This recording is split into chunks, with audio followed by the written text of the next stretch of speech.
All right, carbohydrates. We talked about it yesterday and we talked about what a carbohydrate is. It's glucose, which is energy for your cells and your brain. But a carb is not a carb. And today I want to talk about the two types of carbs and why you should know the difference between the two. So there's two types of carbohydrates. There's simple and there's complex. And they are very different and they play a very different role in our body. Think of a simple carbohydrate as sugars. So soda, candy, sweets, cake, anything that has refined sugars in it.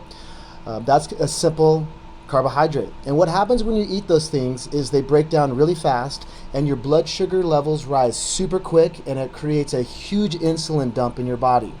And the difference between that and a complex carbohydrate is quinoa, oats, sweet potato, beans, whole wheats. That's a complex carbohydrate. And the difference between the two is those carbohydrates break down very slow in the body, so you don't get that huge spike in sugar and you don't get a huge spike in insulin.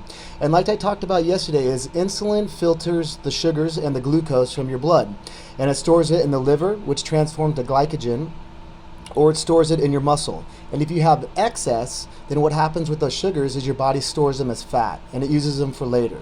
So it's very important to understand that there's good carbohydrates and there's bad carbohydrates. Sure, you can have simple carbohydrates every once in a while, but the ones that you need to be focusing on are the complex, and these are the ones that break down very slow.